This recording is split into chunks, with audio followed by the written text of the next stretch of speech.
Well, good morning, everybody. I've been given the task to talk with you a little bit about what it was like to be the staff that opened the school 20 years ago, and I think that my keywords are going to be state-of-the-art, because this was truly a state-of-the-art school at the time. So what made it state-of-the-art? First of all, things like music CDs rather than cassettes for our textbooks. So we were really excited about that. And also maps. History teachers had maps that they hung on the wall, and they were layered, and they were also accurate. Yes, and there were a couple of rumors that were going around. It was rumored that at Cedar Park we would have breakfast tacos and Round Rock donuts delivered every morning to our cafeteria for students and staff, and you know that's not true, but that was the rumor. And also we were to have a swimming pool where the field house is now. So those were grand ideas. Things got out of hand, a mythical proportion of the things that were supposed to be here at Cedar Park, and the reality was we were spoiled. We had VCRs, first of all, and boom boxes for every classroom, and also landline phones with extensions for every classroom as well. So that was very new, yes. Aw, thank you. Mr. Lefevre is our principal, who you heard speak a moment ago.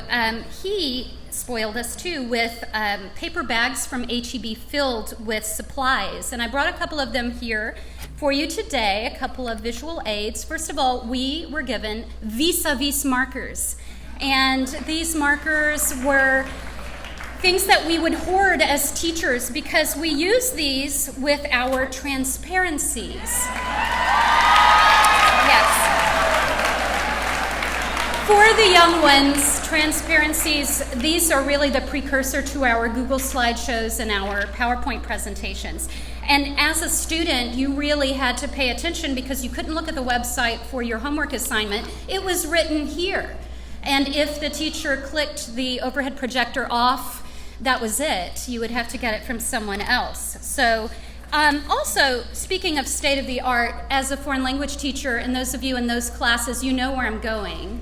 We had those buckets, yes, that would descend from the ceiling with headphones and also microphones that would allow you students to speak to someone clear across the other side of the classroom. And you could speak to them in French, Spanish, and German too. Yeah. So, a couple of things that were not very high-tech, sadly. If you're a student aide, I applaud you because your job at this time was much more difficult. It would have been great for you to have a Fitbit because you had to pick up and the teachers over here who are the first ones, you may not want to see this. This is the attendance strip. We bubbled in every person that was absent on an attendance strip and hung it on the door. And it was your job as a student aide to not only deliver passes, but you would have to pick these up from every classroom, every class period, every building in the school. And I was talking about this with my French 3 students yesterday, and they had this look of fear and horror and disgust on their face. It was how we took grades. So right now, you can actually take your phone out and see what grade you have in any of your classes. But 20 years ago, we actually had to average your grades using a calculator. And we had to add each single one up and then multiply it by the weight of that percentage for that category, and then add. And then we would also bubble your grades in on a grade sheet like this. And really, I don't think you ever knew what your grades were fully until report cards came out. It was a wonderful time back then. But we were stressed as the staff. At 40 some odd members, we had to wear multiple hats and do things that we had never done before in order to get the school up and running. And we were exhausted at the end of it, but we did it, and we became a team in the process. So not many teachers have an opportunity to open a new school. It's a privilege to do that. And not many students get the opportunity to establish the culture and the traditions of a high school. The track's co-editor of the 98-99 school year wrote as her closing remarks, and I'm getting ready to close as well. And this is the quote: "As freshmen and sophomores, faculty and staff, together, we can set a positive example to a level which no other school can uphold. Let us embrace teamwork and at the same time cherish individualism."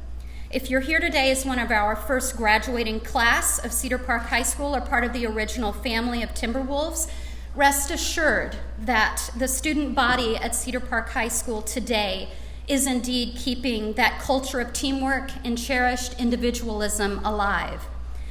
We have good days and bad days, just as we did when that first school year opened, but let me assure you that this is Cedar Park. And I am proud, thank you, to be a part of this campus, this culture, this family for 20 years. Go T-Wolves. Hey guys, Noah Tor here. If you enjoyed that video, make sure to smash that like button.